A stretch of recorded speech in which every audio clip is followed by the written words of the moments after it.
This episode is brought to you by the members of the You Run Podcast Network. All of their shows and our own can be found at yourunpodcast.com, along with links to our socials and to our shop. So please head over to yourunpodcast.com today and find your next podcast experience. We are the home of entertainment.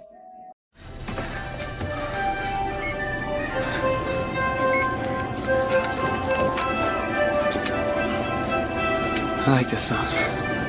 You want to die tonight?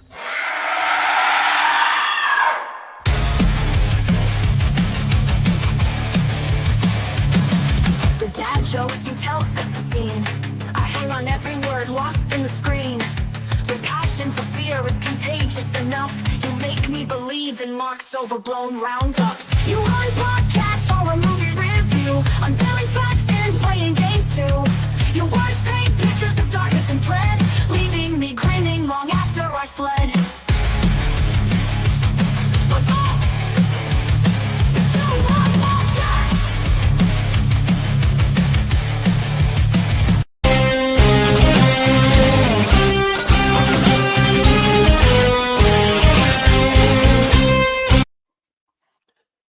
Yeah, I'm really liking these random sound bites.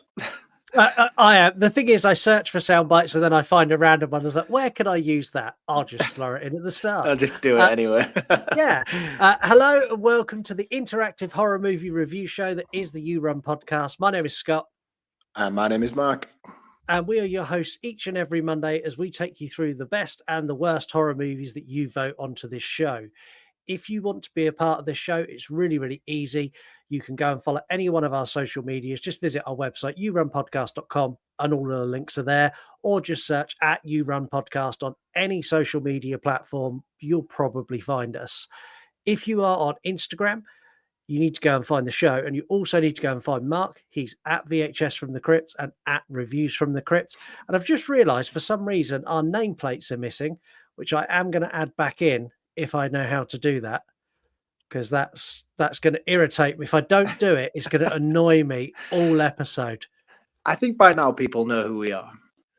Yeah, but new listeners may not. There we go. That's you've not our changed usual yours. nameplate. What have you done? I don't know. There we go. That'll do. Yeah, it's close enough. Anyway, make sure you follow Mark. You can also get in touch with us by sending us an audio DM or voicemail on Instagram or on X, or you can email us yourunpodcast@gmail.com. If you've never listened before, we'll give you a short synopsis of the movie followed by our review. Later, we're going to do some interactive features and a zombie-themed game today. Yes. The game today is awesome. We're going to bring you some facts and, of course, our all-important, life-shattering scores that you must all listen to and adhere to. If we say it's crap, you cannot watch it. We're really in the thick of remakes month, and so far it's been an average bag, mediocre, I would say, with the remakes we've had. I mean, I don't know. I like Pet Sematary. You were disappointed by it, but I was a big fan.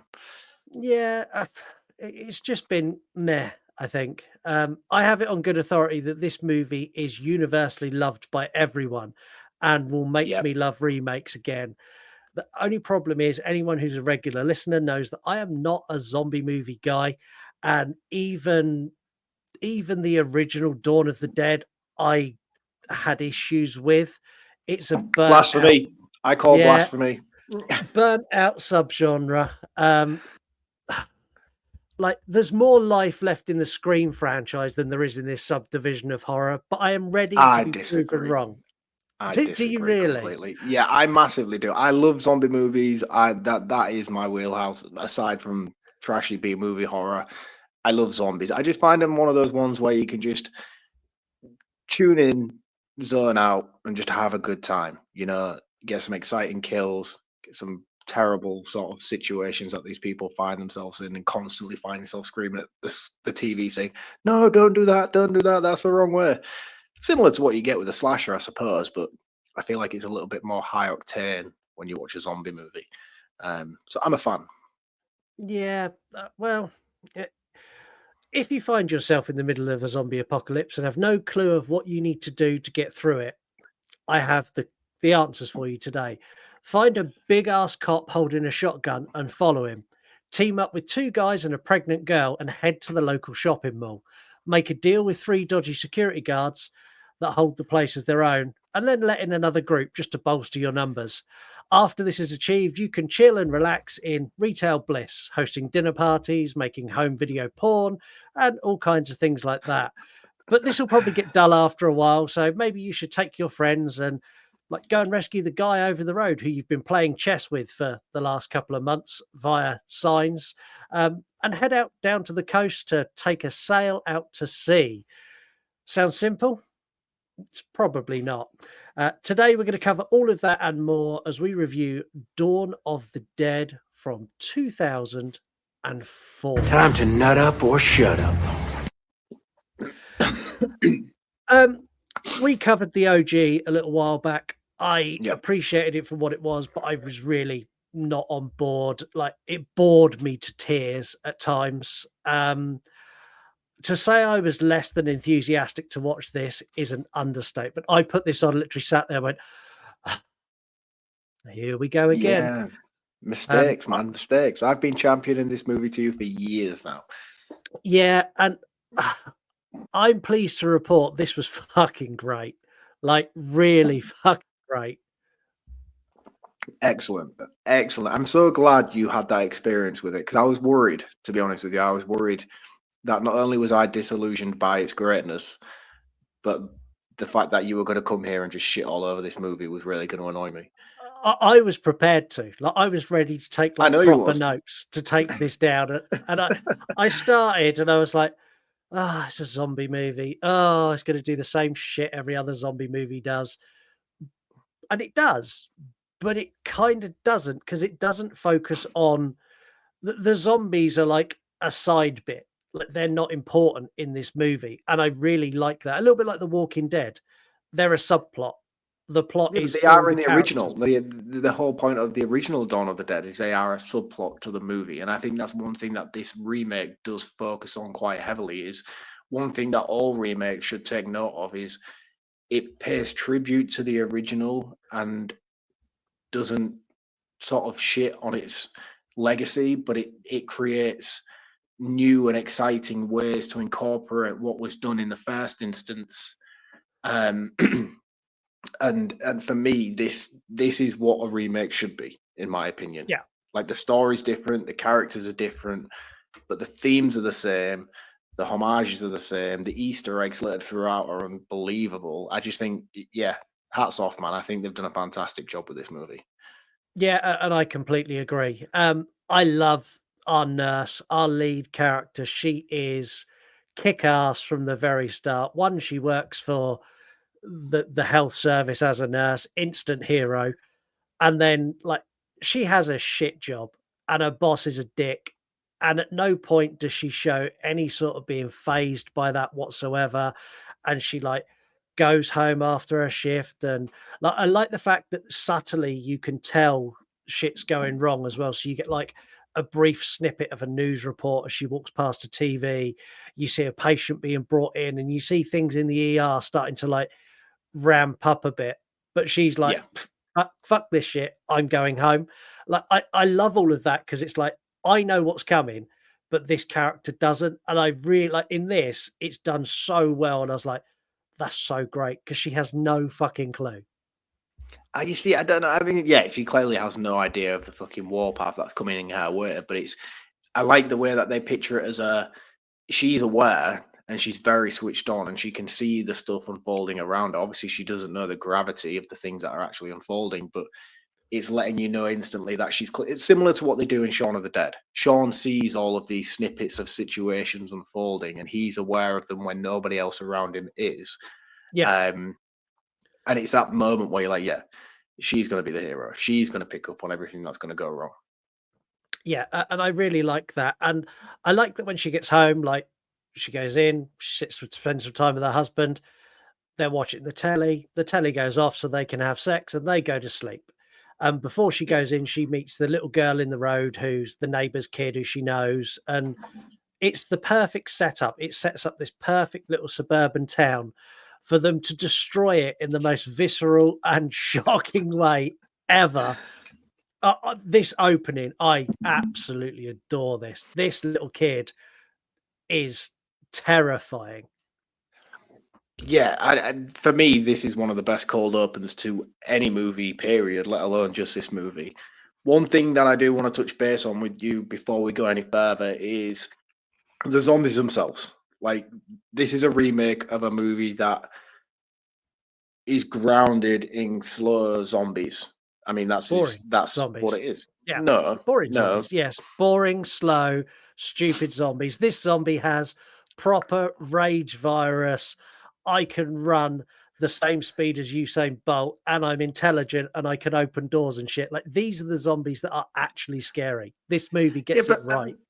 the original movie franchise that it's copying spawned that. They invented that. You've got Bubba in Land of the Dead, not Bubba in Day of the Dead. You've got the one from Land of the Dead who is intelligent and incorporates this horde to march through this water. I think without the originals, you wouldn't have this. I know that's going to be a repeated product from me throughout this review, but it's just such a varying contrast to what we're used to. You're going into a Dawn of the Dead remake, you were not expecting 28 days later rage virus zombies. And for a lot of people, it put them off. And I know when this movie first came out, there was a lot of kickback to that.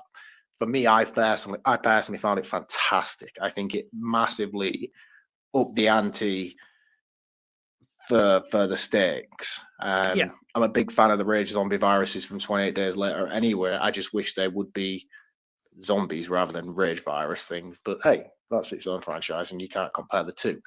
I just wanted to know where you were with it.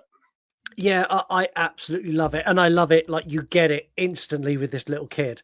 Little kid sat in the doorway, and like the husband wakes up. He's like, what are you doing here? Like, are you okay? And like, he gets up and she attacks him and like rips his throat out.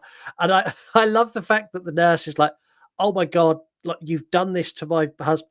And then she just proper punt kicks this child down the hallway. Like, I laughed as this kid tumbling backwards. Was like, bit brutal, but yeah, I'm on board. Yeah, man. But I love the way that that kid jumps up in the hallway as well when they kick her back. And she just like Yeah, Spider Man, and she just comes yeah, charging at the door. Because I suppose that's a real first instance where you get to realize how fast these zombies are. Because she's quite slow up until that point. She creeps in like an actual zombie from the original, and then it's the kick back in the hallway. She jumps to her feet and just bombards the door. And when the husband himself turns, that is just epic. yeah.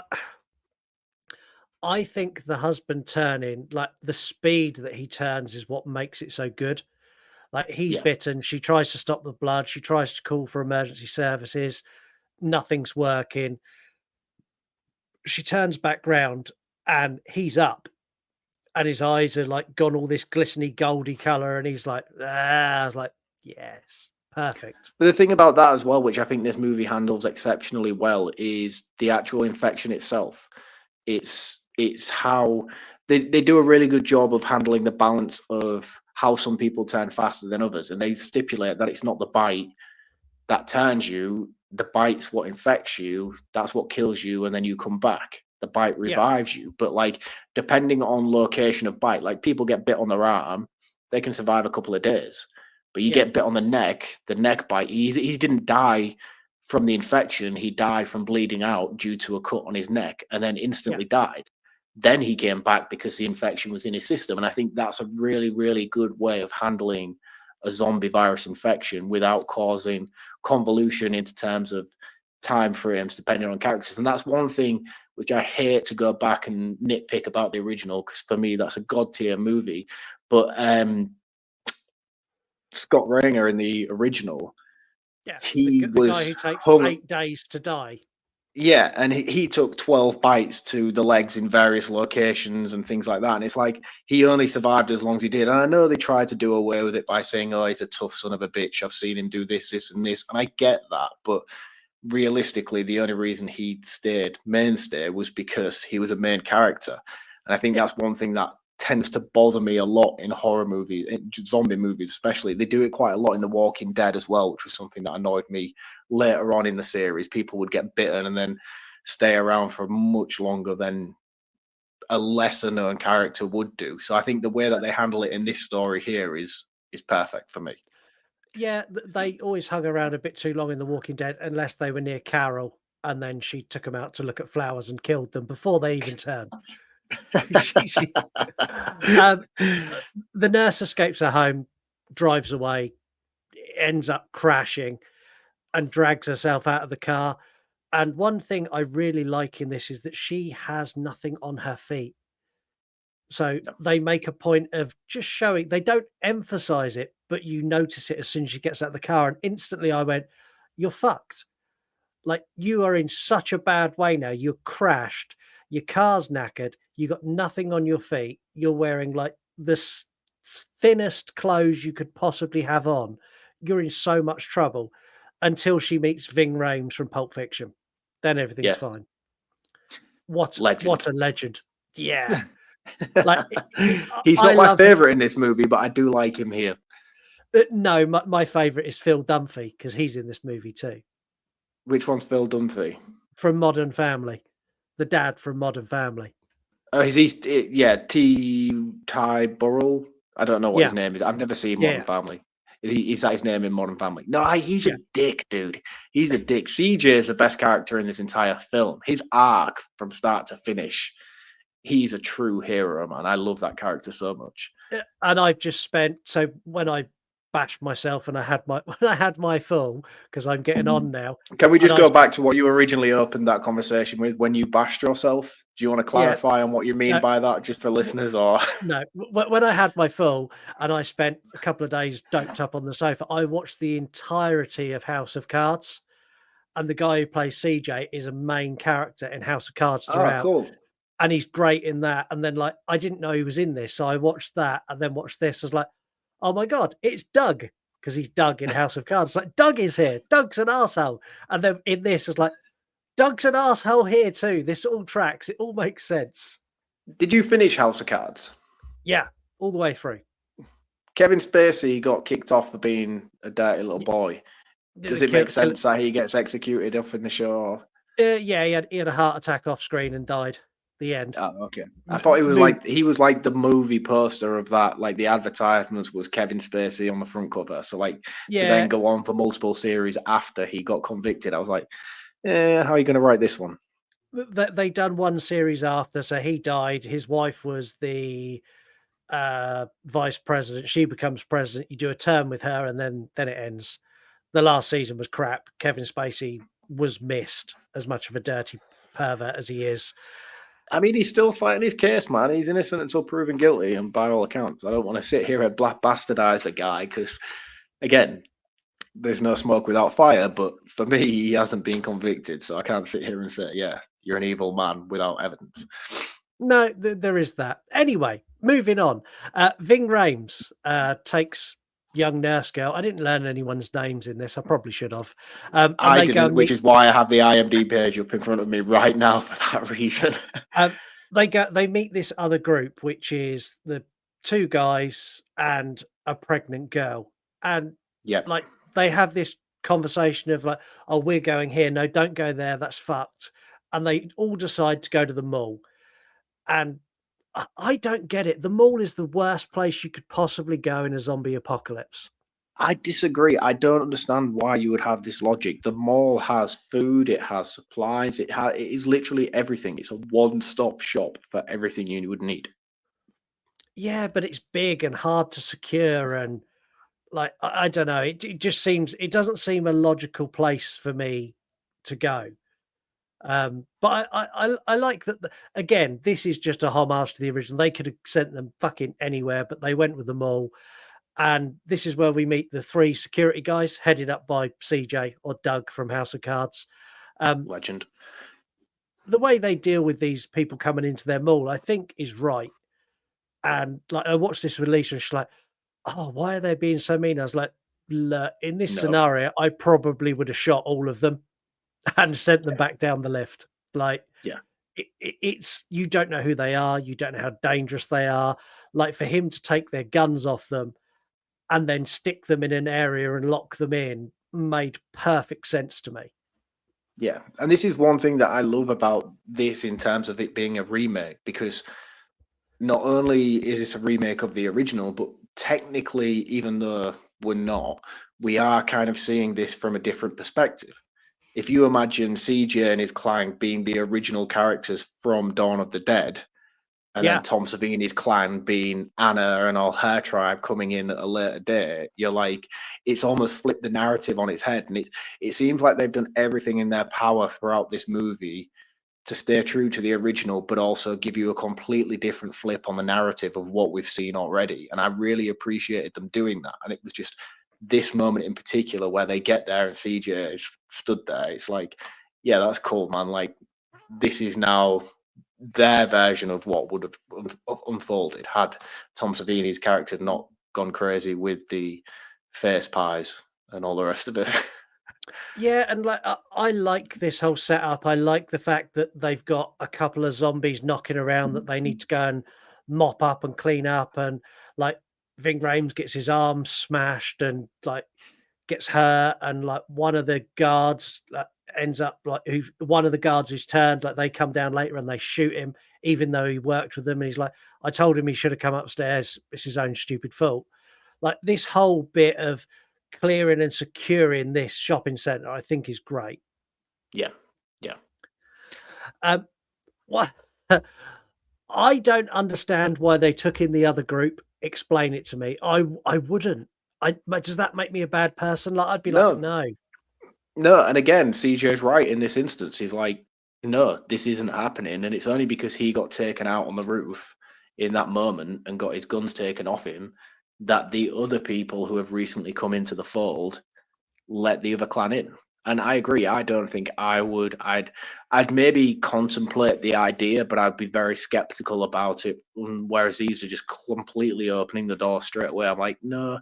And even when they're wheeling the people in who come in from the van, you've got injured and bitten people, and I'd be like, no. And I mean, I say that from somebody who has vast knowledge on zombie apocalypse movies and source materials and books and comics and all the rest of it. So like, I feel like I'm slightly swayed towards the idea of kicking them out instantly. But even in that moment, I'd like to think, without any knowledge of the situation, I'd be like, one of them's touched you. You're infected in some way or another. You aren't Yeah. coming in. Yeah, and I think I would. I really like the dynamic of the group that they do bring in. Like I love the fact you got the father daughter. I think they're a really cool dynamic, and he's one of the ones who's been bitten. I love the old lady, gangster Yeah, granny, but we'll talk yeah. about that in a minute because I know you don't like that. No, I Um, love her. I think she's a great character. I love the fact you've got the guy from Modern Family and the hot girl, like all of the like they're all so unique with their own little backstories. Like you could easily do this movie again and pick any one of these characters and tell the story that led to them all from their perspective, and it would be equally as good as the opening we Yeah, get for Anna. And yeah, that's what I really appreciate about this is everyone has got a decent backstory that we kind of understand just by what condition they're in when they get there. yeah. Yeah, agreed, agreed. There's some really cool, well-established characters, and like you said, there is ample amounts of story that could be fleshed out with each individual one of them.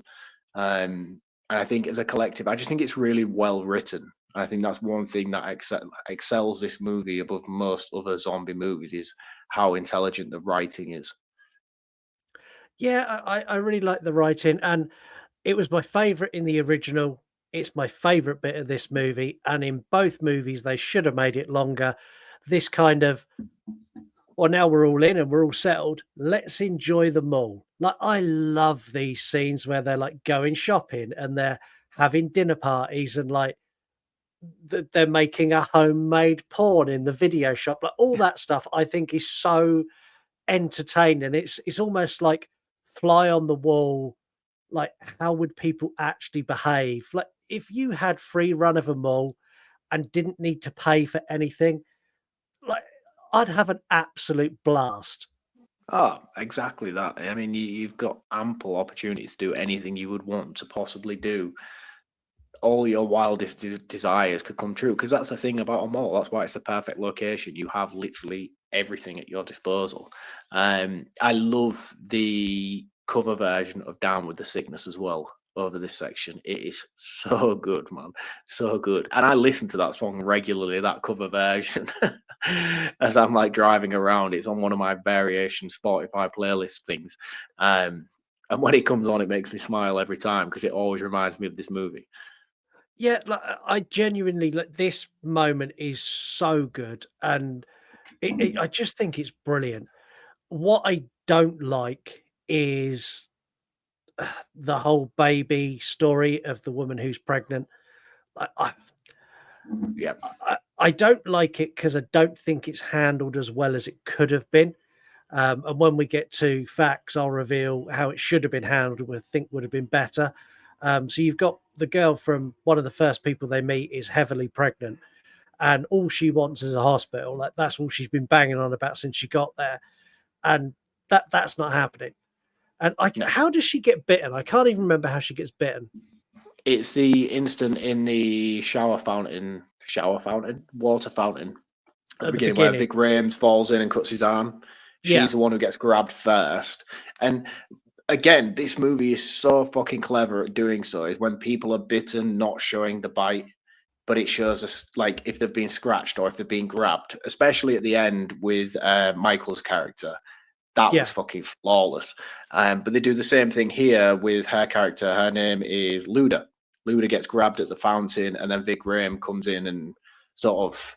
He's called Kenneth as well in this movie, which is just fucking so cool. Like, it's the most random name to give such a badass character. Is Kenneth, Sergeant Kenneth.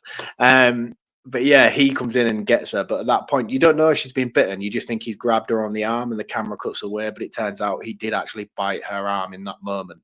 Um, and yeah, that's basically how she meets her demise. yeah. And like she does the whole thing. They've tied her up because, or her husband's tied her up because she's going to turn, and then she gives birth, and then they send the granny because they hear her screaming, and the old granny goes up, gangster granny pulls out a Glock, like turns it sideways, and starts like popping a cap in his hat. I love this. I laughed so much. I mean, the thing is, like, this instance is handled so well up until this point, which is what's annoying. Is like I mentioned to you about the slow depletion of certain characters due to variations on their bite. I mean, she got bit on her arm, so she was walking around freely within the camp for at least 24, 48 hours. We Yeah, don't know what the time period is within that montage, but she's there for the vast majority of it. Um, so you know that she's having a slow depletion from the infection. So her dealing with that and being pregnant and all the rest of it's great. And you see her die while she's tied to the bed after she really goes. And even at that point, she's still alive. And he's got her tied to the bed through her own free will as well. It's not like he's just like kidnapped her and tied her to the bed. And then she dies. And as well, they do a good job of subtly building up to that. They have this really cool scene where they decipher that the bite is the infection, yeah, and because they use the girl and the dad as an example of this, and they're going to go and kill him, and then that's when you see, I can't remember his name, who is the actual father of the baby, but he like listens in on the conversation, and you just see him slyly walk off in the background as if to say, "Shit, I know Luna's being bitten." So I think the build up to it's exceptionally well handled. The story progression of it's really enticing, but when it gets to the actual moment, it just all felt so out of context to the rest of the movie. I didn't like the handling of her death. I didn't like the handling of her birth, and then just to top it all off, we get this sort of like Detroit street fucking boys boys in the hood kind of shootout with this old lady, and it all I would quite happily take that segment out of this entire movie, and it would make it a flawless movie for me. But just as a spoiler for my roundup, this is what is gonna be the deciding factor in my overall score because I really hate this scene. yeah. See, this is where it loses some points for me as well, and it's not the gangster granny bit. Like, I'm on board for anyone over the age of 75 turning a Glock sideways and opening fire on anyone. Like, I'm all on board for that.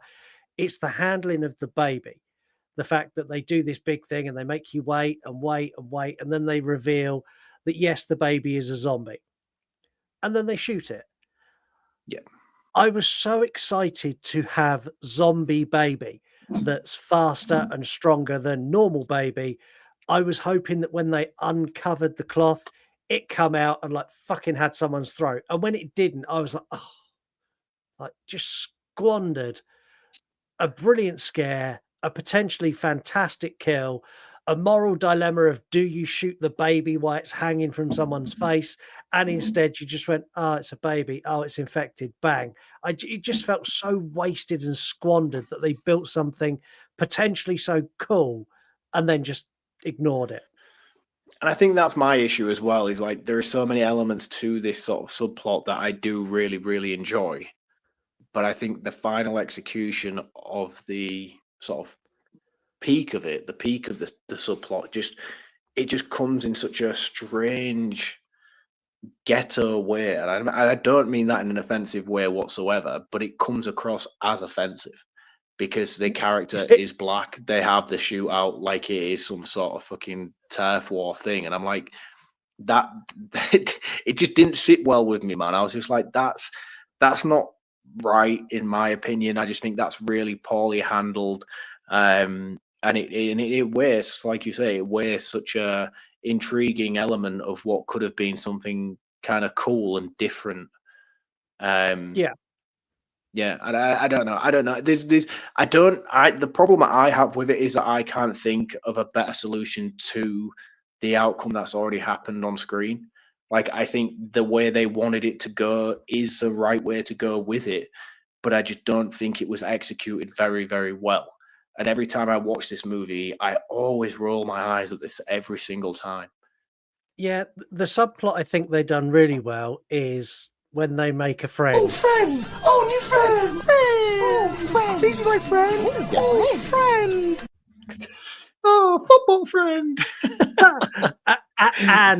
Andy, the guy who owns the gun shop, who's the other side Yes. of the road, like that whole thing that's littered throughout this first 50 minutes of the movie where they see him and they're holding up whiteboard signs to communicate, and then some time elapses, and then you've got Ving Rhames playing chess with him, and they're just holding up where they move the pieces. Like it's beautiful. It's Yeah. so clever, so well done. And then like it takes a dark turn and he holds up a sign going hungry. It's like, Yeah. oh, and Yeah. like The thing is the about this plan as well is like, oh, go on, sorry, mate. the plan to sort of rescue him, I feel that that should have happened much sooner. Like as soon as they knew he had no food, there should have been wheels in motion to work a way to either get him to you or vice versa. Yeah, but you see, you say that, but what they do with the character of Andy is heavily showcase the vast sort of mass of walkers, or walkers is such a poor use of word when we're talking about George A. Romero source material. The vast quantity of zombies is like how it starts off, and you, because they're talking back and forth from building to building, you get to see quite a lot of exterior shots of the parking lot. And it starts off with like 4 or 5 of them in the car park. And then in the next scene, there's maybe like 10, 20 of them in the car park. And before you get to this scene where he's like, I'm starving, I mean, they're like shoulder to shoulder, Yeah. just a horde of rampaging animals, and I think it's a really cool way to signify not only the passing of time, but the impending threat that is awaiting them on their doorstep. But not only that, but it's like you say, oh, they should have done something sooner, but you see this gradual increase of the threat outside, which makes the actual task itself of getting from point A to point B so much worse. And they do have a really cool way of saying how they're waiting for a helicopter, they're waiting for savior, they're waiting for that. And I suppose that's the most logical solution to go to as well. In that Yeah. situation, you'd be like, someone's gonna come, because you don't want to admit your own inevitability. You don't want to be like, this is it. We need to sort of like, I mean, I think I would. I think I would. I don't want Yeah. to be like, oh, yeah, I would fucking be the guy. But like, I feel like even in the slightest inkling of this situation occurring, I'd be like, right, this is it. Bunker down. Let's fucking sort this shit out. But I knew you through COVID. You done that during COVID. You're like, it's the end of the world. I'm Yeah, locked man. into one. I'm I'm fine with it. I can still order beer. My TV still works. I don't give a fuck. It's yeah. the end of the world, and I'm happy with it. You were that Yeah, guy. mate. I am that guy, man. I'll fence in, I'll protect my own, and I'll make sure that I'm surviving. Do you know what I mean? While you're all fucking brown bread, I'm there at the end of the world living the life of Riley. But that's it. You see, I feel like if it came down to it in this situation, I wouldn't be the guy stood there being like, no, someone's going to come and save us. It's like, no, save your fucking self. Would I would would you be the CJ.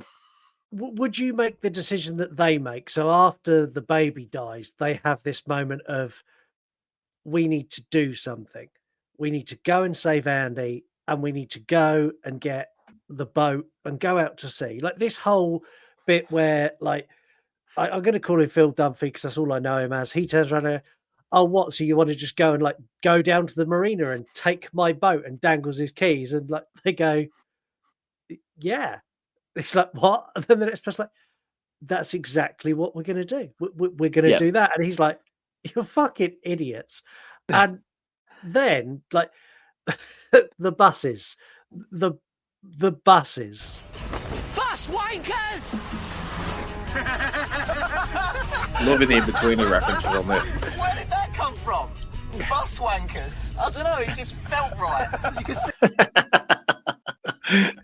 It, like that's what went through my head when I saw this was bus wankers, and then they do it up. And honestly, it turns. I don't know if you've ever played Fortnite, but for anyone who No. has, this is the battle bus from Fortnite. It You're too like old if to be playing Fortnite. You know that, don't you? I have teenage children, Fortnite is a mainstay on TVs in this house. I see it probably 20 times a week, if not Is it more. still a thing? Is it still? I thought it was one of those fads that had like come and gone. No, it's still one of the biggest online games ever made. Still, like that, Wow. they feel that it's 100 people per lobby, and they feel like hundreds of lobbies all day, every day. So yeah, it's a That's massive insane, game. man.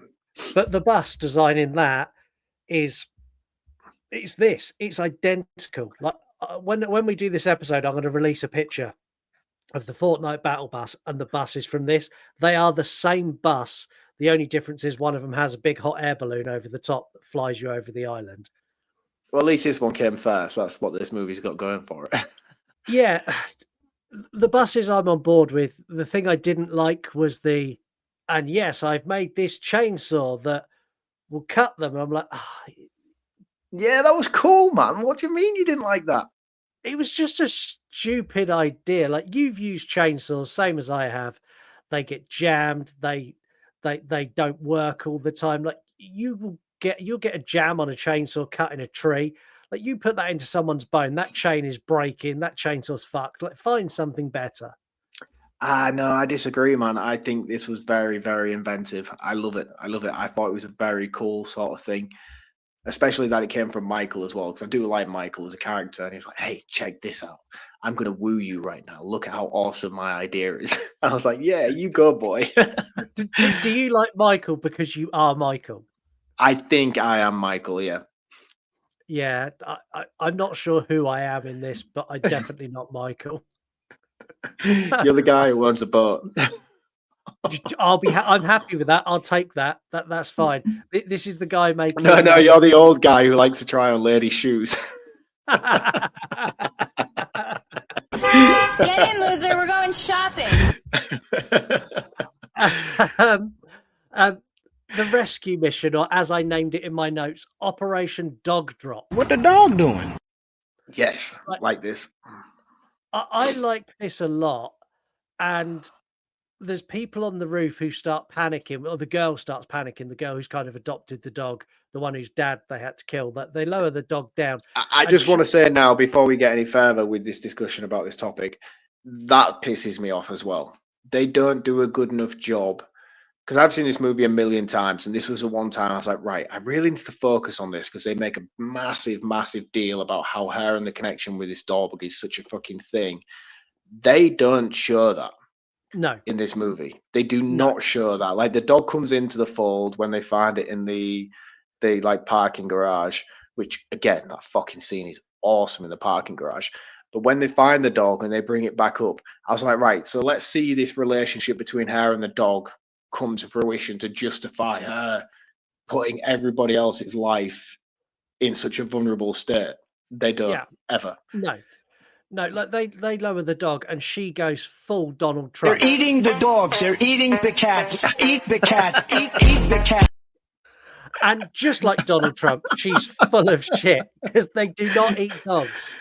And No, I don't know why they don't eat dogs. Like, they never explain why, but I like the fact that they're not interested in animals. They want humans. So like this dog drops down, and there's all these zombies and banging on, and this dog just kind of like casually walks, weaves in and out, gets over to go into Andy's like cat flap that he's made. And this is yep. where it all goes wrong because he opens the cat flap, dog comes in, so do about 11 zombies, and they get hold of him and like they get in. And then the girl is a fucking idiot. My dog, Massively. like you've just seen, it doesn't eat the Fuck dog. the dog. Yeah. I'm a dog guy, mate. I'm a dog guy. But in this situation, the world's gone to shit. I am not driving through 1,000 zombies to save a border collie. No, but she does. She goes straight out there, straight out there in a truck, crashes into the store, goes in after the dog, and this then puts everyone else in the position where they're like, "Well, I guess we're doing the battle bus thing now. We weren't, but we are." Like, Which is we've got to cool. do I it. like that. I like the way that it puts the wheels into motion and gives them an incentive to be like, right, go time. We've got to get the fuck out of here. Yeah. But again, it's handled well. Like they do the savior mission first before they do the whole battle bus thing. They Yeah. I like this execution of going to save her from Andy's gun shop. I like seeing Andy sort of die, and I really, really love when he comes up back to the roof and he's like, you almost can see the change, like he's coming up as if to write the note, as if to say, I've been bitten, I fucked it. But in the process of doing so, he just gets this bloody smudge, and there's still that little bit of focus left in his humanity that he lifts the sign up. Really, really cool. I like the fact that Vic Rames is the one that has to kill him off in the gun shop as well when they finally get through to it. But then, yeah, the journey back, CJ really steps up his fucking game in this moment. And this is where I'm like, yes, you are the fucking hero of this movie. Before he even does the fully most heroic thing he's ever had to do, which he didn't need to do at the end of the film. I love him in this moment. And it's when the guy falls down the sewer and breaks his legs. And he's pulling him back away from them Pulling him horde of back, and he's zombies. got his And he guns. didn't need to. He didn't need to save him, and he's pulling him back and he's fighting him off, and eventually he just equips the guy with the broken legs with 2 guns. He's just dragging him through the sewers as he's just shooting him left, right, and center before eventually he has to just admit defeat. But it's that point of CJ where he's been such a hero, like, I'll do everything right up until the last moment where I physically can't do anything else. And yeah, it just really was that pivotal change in that character. And that's what I like about his character so much in this movie is he implements those moments throughout. And I think it first starts where they go down due to the power outage and they have to go turn the generators on in the parking lot. And you see him still having that little bit of sort of ego and like resistance to everybody. He's like, no, I'm not coming without a gun. Yeah. They give him an axe and he comes in unwillingly, even though really you can tell, like, come on, man, you're the Rambo of the movie. You want this just as much as we want to see you do it. And he's so cool throughout, especially when he lights them all on petrol and chucks that Zippo lighter and they all just start burning. That is just fucking awesome, man. He's brilliant. And the flip side, I love the fact that they always put something he does heroic and they flip it with the Phil Dunphy guy. Like, they get back up, and they gave him a job to keep the door open to the escape route to the mall. And they get back up and he's closed it. And they're banging the fuck out of this door trying to get in. And in the end, it's Anna who opens it for them. And they're like, "Where were you?" He's like, "Oh, yeah, sorry, man." And then like they're getting in the bus. CJ's like, "When this is done, you and me are gonna have a fucking chat." Yeah, I'll deal like, with you later, motherfucker. Yeah, and like that's great. And like the fact that they split people up, so they got the young girl and one of the security guards have kind of got a thing now, and they split them up and put them on separate buses, and they have a panic. So, oh no, and he's like, "Look, just don't fucking worry about it. Just get on a bus. I don't give a fuck what one. Just get on a bus." They drive out and they get like surrounded, and I'm like, "How the fuck are you getting out of this?" And CJ's like, right, pop the top. And he lights a gas bottle and he's like, I'm just going to chuck that over there. And like, you see a zombie, like, look at it. And the zombie picks it up and he's like, perfect, I can see it now. Shoots it. Massive explosion, clears the path. And like that scene is great because it shows the scale of the zombies. Like the zombies at Yeah, that point, like there's no way of getting through. Like even in a vehicle, there's so many. Just the sheer weight of them yeah, will they just can't push forward. And but like again, I like this scene as well in particular because not only is it homage to Land of the Dead and showing the zombie's intelligence as he picks it up, it also looks like a callback to Two Towers from Lord of the Rings with the kamikaze orc, which is fucking amazing. But not only that, but what I don't like about this scene, and it was a massive bugbear for me on this watch as well, particularly, is you can see the swarm. I mean, it is miles and miles of zombies. He yeah, throws up the propane tank and he kills them off. The propane tank explodes, but it doesn't explode that far. no, But then the next scene, it sort of cuts and they're driving through and it's sort of like desolate. And I'm yeah. There's like, like three. that the contrast between the two going from such a high volume to such a simple, it's like when you chuck a deodorant can on a bonfire when you was a teenager to having now a wipeout of what is like a desolate town from The Last of Us. I'm like, that doesn't seem like the two contrast very well. And I feel like there's a scene, I don't feel like there's a scene missing. I just think it was a poor next step in terms of the story. I mean, I like it. I'm on board for it. I'm nitpicking. And that's one thing that I do want to emphasize massively on this review. If I'm negging on something, I'm nitpicking. And it's only because I'm Yeah, trying to show that I do find faults along the way. yeah. You really are nitpicking. Like Yeah, the thing. massively. And I just did because I don't want to spend the whole review just glowing it up because I do love the movie, but it's just like there is problems, and I want to make people aware that there is problems throughout, and these are the ones that I find nitpicky when I watch it. My problem is the bus that crashes. Like, how the fuck did you crash, you dickhead? You're going in a But straight that's line. it again. That's it. That's my point. Like when they have the explosion, it's just like a desolate situation. I know they've still got the mass amounts of them following them, which does come to fruition as they crash. Yeah, But there is no need to be driving at the speed they do in the situation they're in. They're clearly a no. lot faster than the running zombies. They could have quite easily just steadily got their way through the various towns, but they don't. They're playing like fucking Fast and the Furious around this town, crashing through cars and all the rest of it. And it was inevitable. Yeah, and like they have the crash, and the only good thing that comes out of this is dickhead who owns the boat, Dumphy, gets his just desserts, and he gets it good as well. Gets Yeah. turned first, and then gets gunned down afterwards. Like perfect, exactly what his character deserved, and I liked it. I would have liked CJ to be the one to take him out, though. I feel like Anna was cool because Anna's the final girl of the movie, and it was nice that she was the one to do it. But I don't feel like her and CJ's interactions, even though she had that moment where she's like, "Get the fucking gun out of my face," it was him and CJ that had that constant back and forth, and I would have liked to have seen CJ be the one to wipe him out in that moment. Yeah, I think from here, like this very end bit is they kind of do it really easily. So they reach the marina, they all get overwhelmed, and CJ does his "I'm going to be a hero" bit again, and he's like, "You go, I'll be there in a minute. Let's light some more. Let's light some more propane tanks and But blow up even some then, though, more like zombies." even his moment, like I feel like he was 100% he convinced he was getting out of that situation. I don't feel like he sacrificed himself. I don't think he gave No, himself up willingly. I think he thought, look, I can hold these back long enough and then catch you guys up to the point where he even says, "Oh fuck," yeah, where he gets overrun. it's like, And I like the callback where he's measuring the propane tank earlier on in the movie to be the propane tank that he uses to blow up the bus. He's a legend, man. I fucking love him. And every time I watch this movie and I see his story, so apologies, I just got that excited. I just manhandled my microphone. What are you looking at, butthead? I do apologize. I've got a weird setup tonight. I'm staying away in a hotel, and usually my mic's on a stand up here.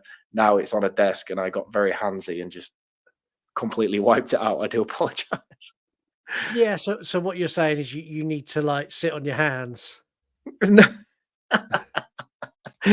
Kind of, yeah. I just didn't think it was as close to me as it was as I did the wipeout thing and just wiped everything else out on the desk. Um, but yeah, like, he takes out the zombies, and they get this bit, they all load on the boat, and then Anna's there, and it's Michael is the guy who's been scratched, who's the guy who's kind of the voice of reason throughout. She's like, "Come on, get on the boat." He's like, "No, I don't think I will." And he shows his arm, and they have this really sad moment. And then he's like, "I might just watch the sunrise." And as they sail away, he shoots himself. Like, it's a sad, it's a bittersweet ending because I Yeah. quite liked him. He's a bit of a nothingy kind of guy, but I quite like He's him. just an everyman, isn't he? Yeah. But I do like the way that, like, when he gets bitten, again, we talked about it earlier, they don't show the bite itself, but like his rage in that moment, especially with considering how close he was to Anna, he loses his shit in that moment. He's like, "What the hell were you doing? Where were you? Why was you doing that?" And obviously, she went back to get the boat key, but Yeah. that cost him his life. Her going back and doing that cost him his life because he had to put himself out there to drag her back onto the bus, and in doing so, he got himself bitten.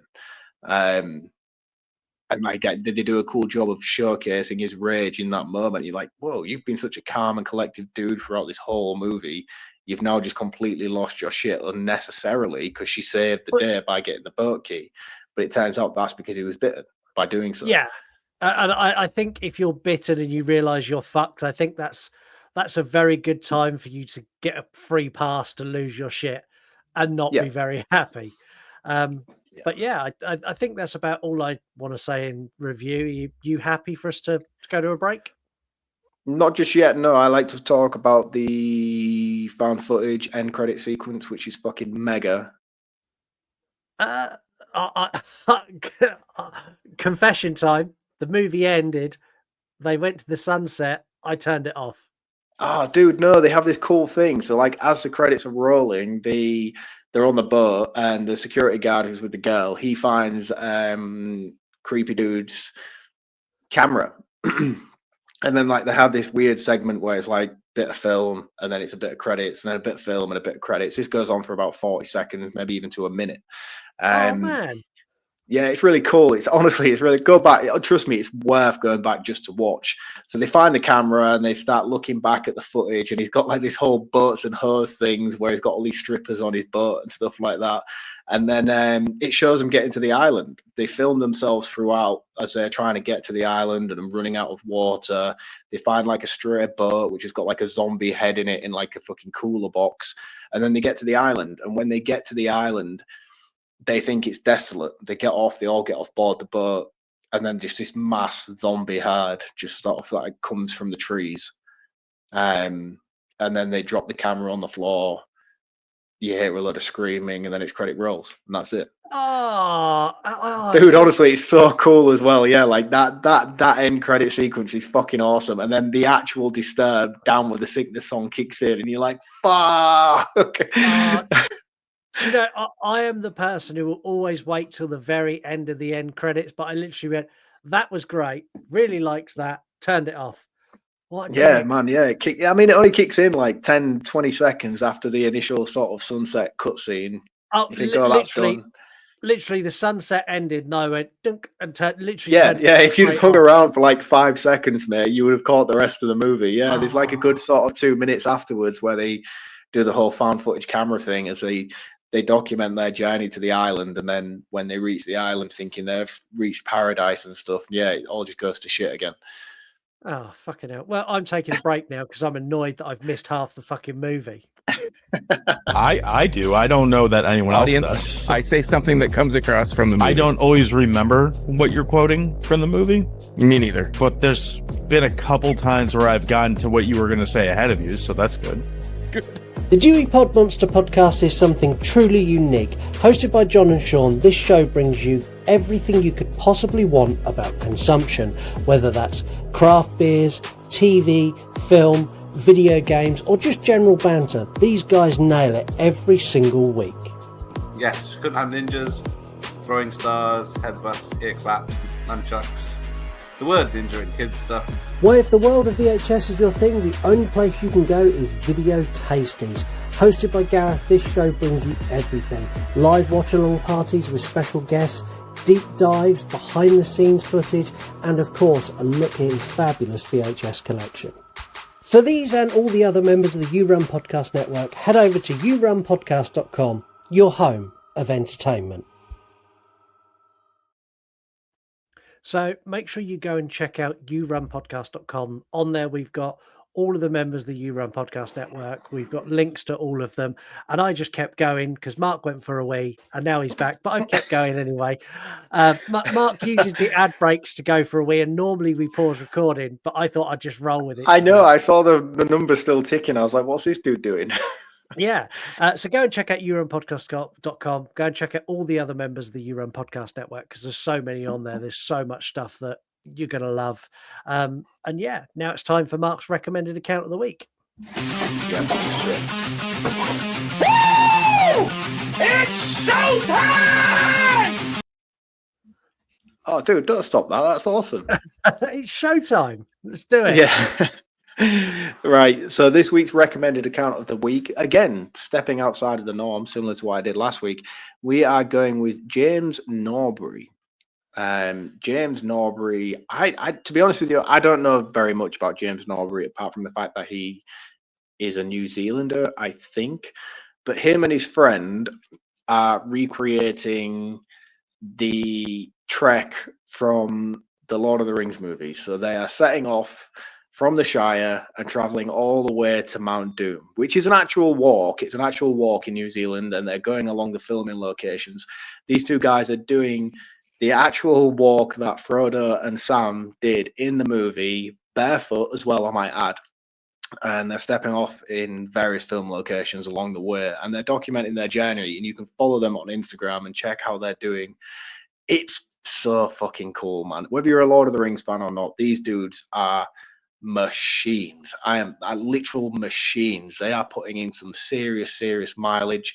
It's a 500 km, which is what's that in miles in like actual language? 400 and something miles. It's a long way. It is mental, and they're trying to achieve this within 2 weeks. And they're literally logging it day by day on their Instagram account. Like today, day one, they're filming the footage of where they've done, where they've been. They're meeting some fantastic people along the way who are giving them food and refuge and stuff while they're on this task. Very cool. I don't think they're actually doing this for charity. I think they're just massive fans of Lord of the Rings and just want to set out on this journey. And it's really interesting, regardless of whether you're a fan or not. So I would strongly urge you go and check out this guy, support them and what they're doing. And you can find him on Instagram at @JamesNorbury_. And that's it. Yeah, that's my recommended account of the week. It's a big following for me. So and you picked an account that I actually already follow. I've been following this. I saw your smirk when I said it. I was like, I'm surprised you know this one. Yeah, no, I stumbled across it. It popped up on like my just doom scrolling. I was like, yeah, it did for me originally. Yeah. And like he's because I quite often find Lord of the Rings memes, normally mocking Lord of the Rings, and send them. I was going to say it probably popped up in your reel because you send them to me just to take the piss. Yeah, and then I found this. Was like, oh, that's really cool. I don't know why I didn't send it to you. Actually, I just followed it. I was like, it's my secret. I won't tell him. Let's do some facts for this. So, when Ving Rhames heard that the remake of Dawn of the Dead was being done, he personally tracked down the producer and demanded a part in the movie. Why? What's his connection to the original? He has no involvement in that. Huge fan. He's just a huge fan. Because the thing is, as well, with Ving Rhames, he went on to be like the guy in every fucking B-movie zombie film ever. Yeah. So, like, as soon as he found out, he didn't like get his agent or get his people to do it. He personally went, "Who's the producer? Where is he?" And he literally went and tracked him down and went, "Excuse me, I'm going to be in this movie." That's apparently how the conversation went. It wasn't a, "Can I, do you have anything?" It's like, "I am going to be in the Dawn of the Dead remake," which is awesome. That's very cool. Now, when Anna stitches Ving Rhames' arm back together after he's done, they had a professional nurse do the stitching for the close shots to make it look proper. So when she was stitching the prosthetic, she actually stitched through his actual skin, and she stitched the prosthetic to his arm. Now, he didn't say a word, and the director didn't realize. The director afterwards, when he called cut, went, "That's awesome. That prosthetic is so gnarly. Like, it's bleeding and everything." And Ving Rhames like, "No, she just like stitched the prosthetic to my arm." That's really, really cool.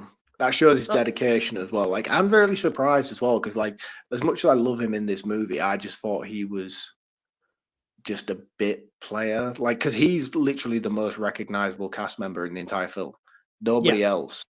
I mean, I know we talk about CJ, and I know you talk about the guy from Modern Family, but Modern Family weren't a thing when this film came out. CJ no, were in House of Cards when this came out, and I haven't seen anybody go on to do anything else other. I've never seen Anna, who plays the main character, in any other movie. I haven't seen Michael in anything else other than this film.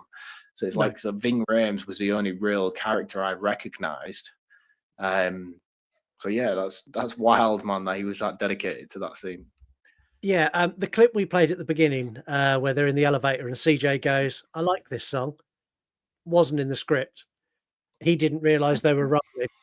And they were all sat there, "I like this song," and they kept it in. So James Gunn had a massive amount of backlash, even death threats, when he got given this film to do. Most of the hate messages claimed that the hack who wrote the Scooby-Doo movies should not be in charge of Dawn of the Dead, and he James proved Gunn did the Scooby Doo movies. yeah. I did not know that. Heather Langenkamp was part of the production crew on this. She was part of the special effects team. So that's another one. Tom Savini, did you spot his cameo in this? Because he I has did. one. Yeah. I spotted him. So I spotted Ken Ferrara, yeah, and the Scott Rigner. yeah, The original cast members from the Dawn of the Dead were all here, apart from the woman. I couldn't remember her name, or Flyboy. It would have been nice to see yeah. those two pop up as well. Yeah, I like Tom Savini's though. Like he's the county sheriff, and they're interviewed on that TV segment at the beginning. I thought that was really cool. The TV commercial they show for the Subaru, so the Yeah, Subaru WRX, they're all watching the TV, and you get that advert. That was the first advert that Zack Snyder directed. I was actually. Yeah. So the zombie baby scene. This is when I said we'll talk about it in Yeah, facts. The original idea for this was basically zombie baby was going to be born, would kill the mother in childbirth. Then the dad was going to pick it up. The zombie baby was then going to take out the dad and take out another cast member after that. But it was all cut before they filmed it. It was cut from the script because it was decided it would be too graphic to show. I don't think it would have been too graphic. I think it would have just been too trauma-ish. You know what I mean? Like, we all understand the biological nature of a child, like a baby, regardless of whether you're a zombie or not. Like, babies don't move. And I don't think just because you're a zombie, you would then find the ability as an infant to then be able to walk and talk and crawl. Do you know what I mean? So I think from that aspect, the fact that it doesn't do anything is the most logical and digestible thing to do with the story. But Yeah. overall, the story itself is bullshit. But I think, yeah, I'm glad that did get cut, because if we'd have had a whole like face hugger-esque baby thing crawling around, it would have even annoyed me even more, I think. Yeah, I get that. I quite liked the idea. When Andy blows his head off, looks like CGI, right? Yep. It's not CGI. That was done all practically with a prosthetic head that they blew up, but it That's looks quite like cool. CGI. Where it's all where they've glossed it so much. Like they haven't glossed it with CGI, but they've glossed the shot by fucking around with the color rendering, everything else. They actually made a practical effect look like it was done with computer generated. Like Yeah. just leave it. We'd have been happy with a raw practical effect. This is the exact Zack, conversation we had on the Fetus episode. it is. Zack Snyder, he also has a cameo in this. So he is a member of the commando unit in front of the Capitol building in Washington, D.C. So this is in the opening credits montage. He's one of the soldiers in a pair of sunglasses fighting the zombie horde right at the beginning of the movie, and I thought Never that picked that up was on cool. that. No, we're going to do a new feature, and I'm really pleased with this feature. So this is called "What Are You Looking At?" So I put this picture, if I can find it, this picture online. What are they looking at? Wrong answers only. There were so many people who played across all avenues of social media, and I picked the best. And what I've done is where they've suggested something is I found an image that is what they say they were looking at. So you get to see it if you're watching, and you get to hear me tell you what it is if you're listening. It's like dual purpose. I'm servicing absolutely everybody with this bit. You're welcome. Right. Sound So bites from this. I wish I could go. There are so many things you have said on this episode where I wish I could just take them, edit them out, and put them together. You've said I'm servicing everybody. Something about a masturbation earlier on in the episode, which I pulled up, and you still didn't get what I was getting at. I was just skimming over it. So the first one we've got is from I've Seen That One. And they said they're looking at Adrian Brody throwing gum at his girlfriend at the Oscars. Did you see this? I didn't. No, I didn't. I don't watch the Oscars. I have never watched the Oscars, but I am a big fan to like the day after go and find out what's happened and everyone's run and whether Will Smith smacked anybody. So I kind of like it for that reason the day after. But everyone's like, "Oh yeah, he chucked his gum at his wife." I'm like, he didn't chuck his gum at his wife. He was going up to accept an award, and he didn't want to go up there with gum in his mouth. Like his So missus was just, he he wasn't threw it. degrading his missus by throwing chewing gum at her and be like, "Hey, slut wife, catch this." You know, like he was just like, "Oh, I don't want to swallow it. I don't want to chuck it on the floor." Oh, my wife would do the same. Like the shit he got for that, I was like, "Fuck's sake, social media, man, just have a day off." A normal person would have swallowed it. I would have swallowed it and just gone with I it. would have Like, swallowed it as well, but I'm not Adrian Brody and I'm not fucking preserver of life. You know, no. like We got PFC Terry, and he says they're looking at Rick Grimes and their group. Now that is a crossover movie I would enjoy. that would be an interesting showdown. I don't feel like for 1 second against Tyrone and his hammer, they would stand a chance. No, Is it Tyrone or Tyrese? It's Tyrese, isn't it? The Tyrese, Walking yeah. Dead. Mondo Street Social went very political and went with the US stock market, which is in free fall at the moment. Well, I don't want to get political on the show, but I'm in such confusion at the moment because like I don't know what's going on apart from the fact that Elon Musk and Donald Trump are like being the two-face of Joker in America and just fully sending us into World War III. Yeah, if you wait, we've got some Elon and Trump in a minute because someone else brought that up. We've got long-haired Kang, and they went with a larger-than-life lady doing star jumps. Dude, man. It gets weirder. We've got Matt L160 who said they're looking at baby elephant in pink Converse. Oh, that's sweet. Found on the shelf pod, the president of the United States of America doing an ad for Tesla. And there it is.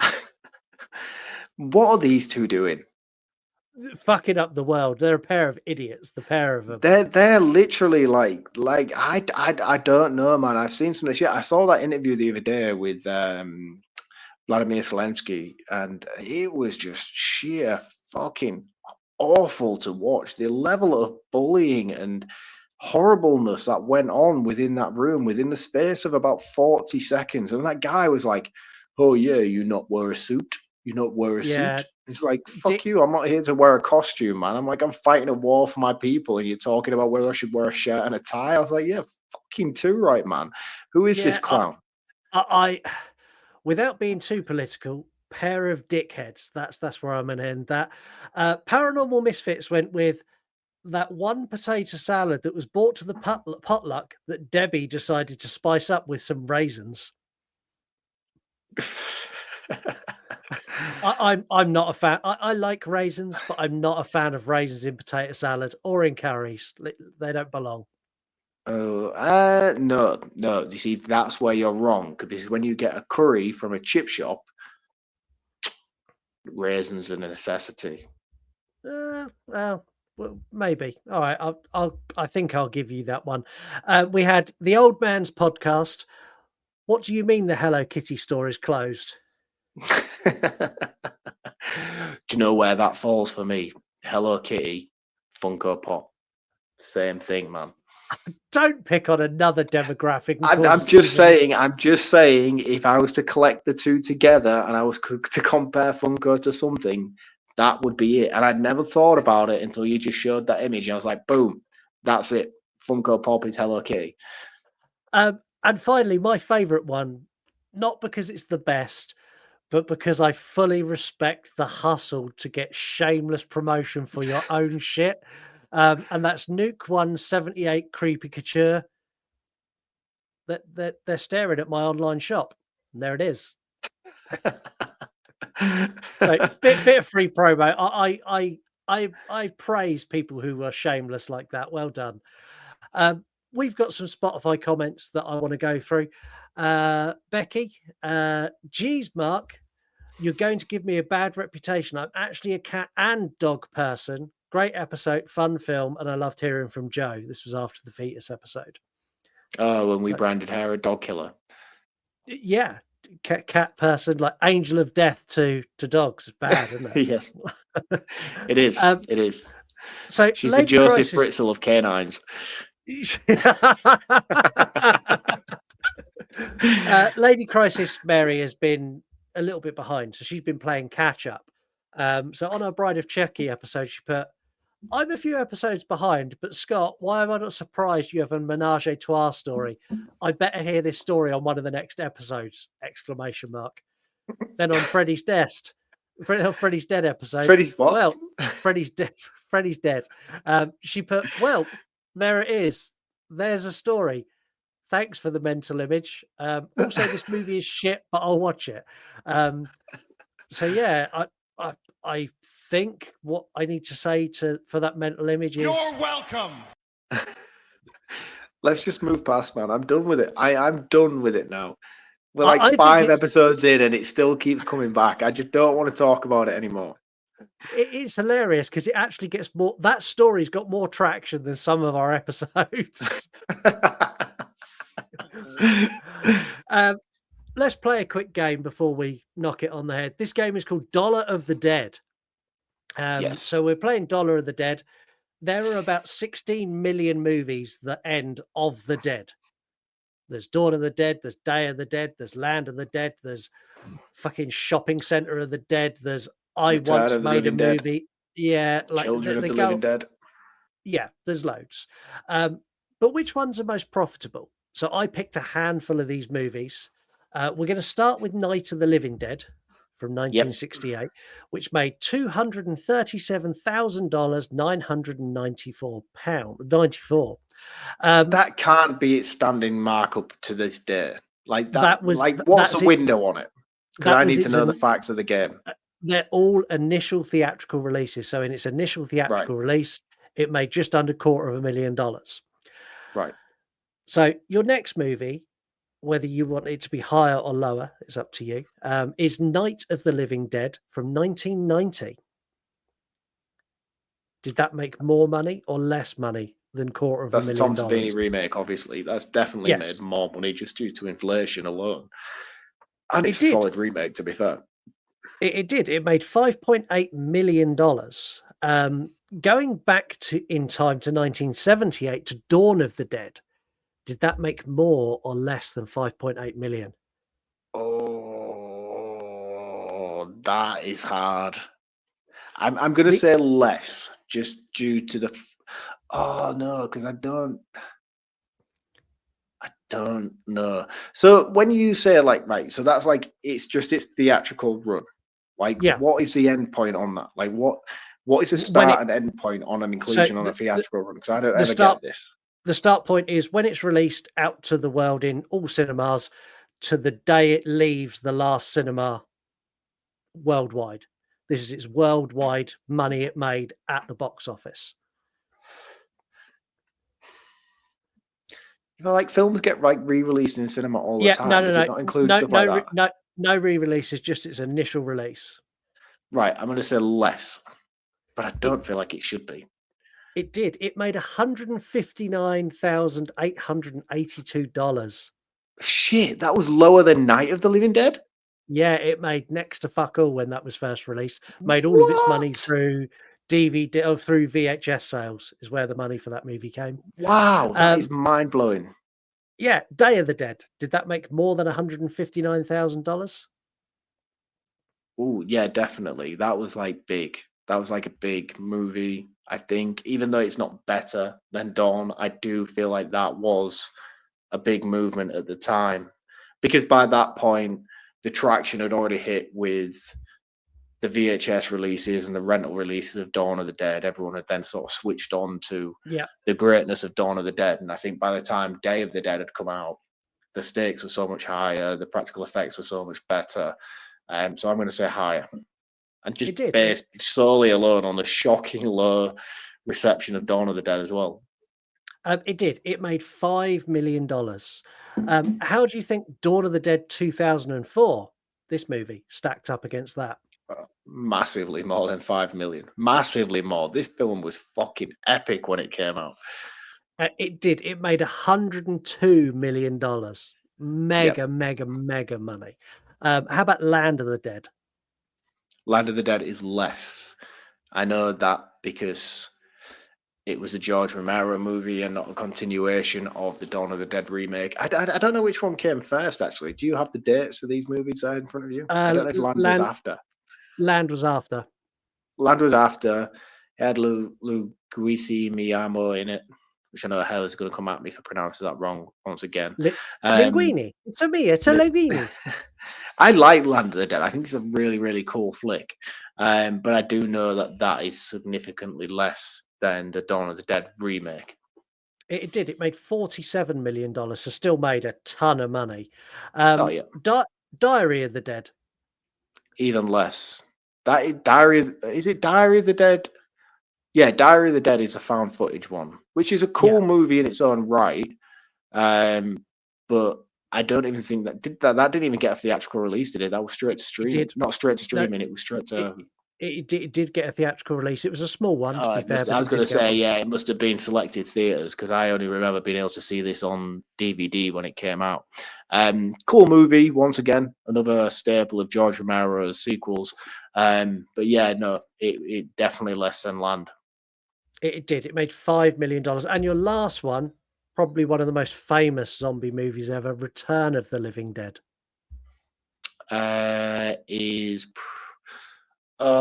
based on the schematics, I'm going to say is less than 5 million just due to the time of the release and the lack of enthusiasm for the sort of genre at the time. I love the fact you're so way off base with that. It made $14 million.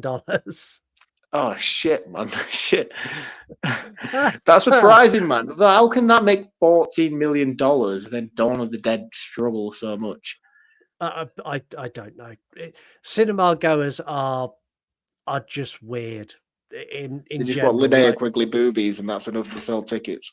That's pretty much it, and that's the end of that game. Do anything that endangers his health again. I swear to God, I will put you in your fucking grave. And I had to use a soundbite from House of Cards because I watched it recently. Not that I remember any of it because I was high as a kite on pain meds when I watched it. I'm going to let you round this up first. No, they were all used in quick succession. The first day I sat and I was like, I was kind of with it, but kind of like zoned out, and I was kind of like drifting in and out of sleep, sat on the sofa, like wrapped in blankets with like two pillows next to me in case I fell again. And I was like, I'll put something on the telly. I put Netflix on and House of Cards. I was like, I've never watched that. I watched an entire 3 seasons in a day. Couldn't tell you what happened. No recollection whatsoever. I literally just binged it. But yeah, I don't remember any of it. You can round this up first because you're going to go in depth on this because I know you love this one. Well, I am, but in the same time, I'm going to try not to because I just get bullied for being excessively long with my roundups. But before you Hashtag start, tears hold for on. Oh, I'm Mars. sorry. Did I break your concentration? I didn't mean to do that with me already. Please, continue. No, right. So I love this remake unconditionally. I think it is sort of. I'm always torn between whether this is my favorite of the remakes or if the It's mine. Texas Chainsaw Massacre is a favorite of my remakes. And I know I always champion Rob Zombie's Halloween, but if I'm being honest with myself, it's probably a toss up between Dawn of the Dead or the Texas Chainsaw Massacre. And I can never really find which one I want to side with, depending on what mood I'm in. But I'm sidetracking and I should be focusing on this movie alone. So that's what I'm going to do. So for me, I think the writing from James Gunn is phenomenal. I think he does a really good job of building character developments, entwining subplots throughout the mainstay of the story, bringing them not only full circle, but including them in a way that makes them feel vital with subtle suggestions throughout. Like the final girl, she's never always at the forefront of the movie. She's always as if she is a side character, but we know she is a main focus. They do a good job of setting up her survival instincts from the beginning with subtle suggestions from the first kill when her boyfriend or her husband gets attacked. She's going to escape, but just before she leaves, she glances at the keys on the side table, and even though she knows she's putting her life in danger to get them, she grabs a key, she jumps into the bathroom, she falls into the shower cubicle, etc., etc. And it's subtle instances like this that highlight how incredible James Gunn's writing it is throughout the script of this movie. Don't get me wrong, he makes vital mistakes which massively affect my opinion on this movie, such as the gangster shootout scene, which is just not only unethical in my opinion based on stereotypes and the way that it plays out, but it just feels so tonally off guard to the rest of the movie. I don't like they did this. I don't like why they did it. It just all feels very wrong, and that's going to be a massive factor in my overall score. The inclusion of fast-paced zombies as opposed to sticking with tradition, especially when you're making a remake of source material, I think could have massively fucked this movie. Massively. You know, this is a decision that you are stood there in the writer's chamber and you're thinking, right, we need to remake Dawn of the Dead. Do we stick with tradition or do we do something different? And I feel like this is one of those key moments where, had it been handled incorrectly, this could have really, really affected people's opinions. And there was a lot of people out there who did massively get affected by the change. And they were like, I fucking hate this. This isn't Dawn of the Dead, which is understandable. I can get why it doesn't work for most people. Better. But for me, this is better. This is better, yeah. Because the stakes are raised so much higher. And as I mentioned earlier, the octane levels of anticipation and stuff like that, times change, things move on, you know, and the threat levels are more prevalent. And like when I watch the original Dawn of the Dead now, I'm like, fucking walk in the park. Like, what are you guys struggling with in this instance, you know? And it doesn't affect my overall view of that movie, but I do watch that and I think, yeah, easy game plan for me. But watching this movie, I'm like, fuck, now things have changed. Now things have stepped up a level. It's harder. Now it's harder. Now we're playing on expert mode. And I like that. I do like that change. I think Zack Snyder as a director did a fantastic job with this. There's some variations of transitional scenes, whether that's a director's thing or whether that's an editing thing, where they do the slow fade from scene to scene. It just feels cheap. And I don't know whether that's a dated filming technique or whether that's something that still was bad at the time of the movie's release. But watching it back, I was like, ooh, that's dated, or ooh, that's lazy. I can't make my mind up, or whether it's just an amateur thing from Zack Snyder, I don't know. But those were one of the key elements that stood out to me when watching this movie this time around. I think the casting's great, especially considering the vast majority of them are massively unknowns. They all do a fantastic job of not only handling their own characters, but making sure that each individual moment they have on screen to make their character stand out in such an ensemble, they all do to the highest of levels. The score, soundtrack, again, fantastic. The utilization of Johnny Cash at the beginning, such a cool song, such a cool moment over the news bulletins as it goes through. The cover of Disturbed, Down with the Sickness, and again, the original Disturbed, Down with the Sickness, at the end credits, fantastic. I don't know. I think the gore and the practical effects are done to a very high standard. You mentioned about some various scenes and some various kills used with glossy CGI moments. It never really stood out to me. I was like, that's CGI. That's fucking glaringly CGI. Yeah. So even though tweaks and twags were made throughout, there was never a moment where I stood back and was like, oh, I wish that was done with practical effects, because I know that the majority of this movie was consistent with practical effects work. I love the introduction, not the introduction, but the utilization of bringing back previous cast members from the original to have their own bits, especially when Ken Ferrari, is it Ken Ferrari or Ken Ferrer? Yeah. Ken Ferrer Yeah. use the line when there's no more room in hell, the dead will walk the earth again, and he replaced the character from the original movie who was the news bulletin guy. That was really, really cool. Scott Rayner, who then came on and did the captain of the Marine Corps thing, to see him come back to this movie was fantastic. I don't know. I love this movie, and I think in terms of remake quality, which is why we're here, it's remake month.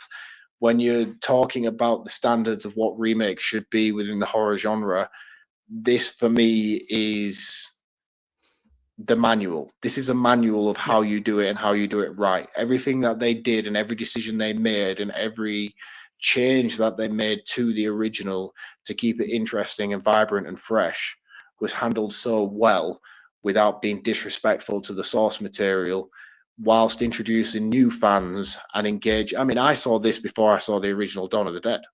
I saw this movie when it came out. I'd never seen the original Dawn of the Dead. I only watched the first original Dawn of the Dead last year. I love the original Dawn of the Dead more than I love this, because the original is fantastic. But what they did with this is phenomenal, in my opinion, and it is a staple of what remake should be, especially within the horror genre. It's not a perfect movie, but it's about as perfect as I think a remake could get. And I think if it had not been for the 10-minute segment with the baby and the gangster ghetto boys in the hood shootout, this would have got a perfect score from me. But because of that scene in particular, and that is the only really scene that does piss me off in this entire movie, and it's probably not even that bad. It's probably not even that bad at all. But because of how great everything else is around it, when I do see this scene, it just massively pisses me off, because I know the potential of how great this movie could be. That scene always stands out to me every single time. So for that reason, it's going to lose half a point. It's going to get a 4.5 out of 5, which is still fucking awesome for a remake. It's probably going to be the highest scored remake of this segment. Yeah, our highest score you've given a remake, I think, ever. Forget this month, ever. I think that's one of the highest scores you've given. I'm not a zombie guy. I'm just not. And I actually worked out why watching this, why I'm not a zombie guy. And the reason I'm not is because zombie movies are very tired and very played out.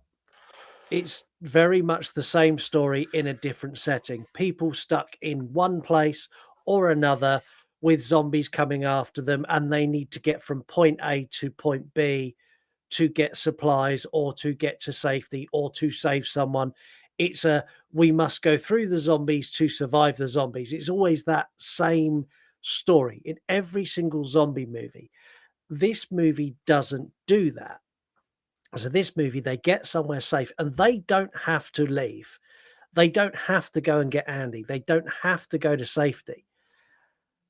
But they make a decision based on the fact that they don't want to eventually die of old age in a shopping center, that they're going to do that. And that little tweak, I think, is what made me invest in this so much more. The development of the characters is brilliant. And the emotional trauma that they all suffer is very different for very different reasons. They make a very good point of showing that, like, this person's suffering because they lost their dad and now they're attached to a dog. This person's suffering because he doesn't have his wild lifestyle anymore and he's stuck in a mall with people he doesn't like. Like, they show all of these people's trauma, and it's very unique to them. And I loved that. I also love the concept of taking all of these very different characters and slamming them into an environment where they have to get on. And in most other zombie movies, there is a dominant character, and everyone kind of falls in line with that. And you'll get one outlier who's a bit of a dick who gives a bit of resistance. But in this, they all have equal stakes and equal, like, voices. There's no, like, as you said earlier, like, the final girl drops back and there's other characters who take that lead role and they've all got their own motivations, and it all works. And they do it in such a good way with this really engaging script that even manages to inject humor, like the bits where they're playing chess. Like, there's bits in this movie that I laugh. It's done masterfully. This is now in my top zombie movies. It's up there in my top 5 if I've got 5. I really enjoyed this. This is a movie I will actually recommend to people who don't like zombie movies, because I think this is one that will spin them round. For me, this is, I'm the same as you. It's not perfect, but it's pretty damn close. It's a 4.5 out of 5. Solid. Solid scores across the board. I'm so glad you enjoyed this movie. I am so glad you actually watched it and enjoyed it, because I've said to you for years, man, I've been like, seriously, watch the remake. It's so cool. And I've just been like, nah, I'll pass. I've got better things to do with my time. I'm like, no, dude, you actually haven't. Like, you haven't got better things to do with your time. Watch this movie. It's fucking awesome. Yeah, and it really is. A huge thank you to everyone for listening. We are going to be back next week. We have got guests next week, plural. Next week's going to be very interesting because we're covering a movie that I don't even know if it's horror, but it's horror enough that it's worked its way on. We're going to be covering The Mummy from 1999, the Rachel Weisz, Brendan Fraser action adventure / maybe a bit of horror movie. And we're going to be joined by the girls from the horror friendly podcast, Katie and Chantel. And if you've not listened to their show, they're members of the network, and they are effectively me and Mark, but the opposite sex. So I have no idea what's going to happen next week. All I can tell you is it's going to be worth listening to. So until then, have a wonderful week. And yeah, I really like this song. You want to die tonight?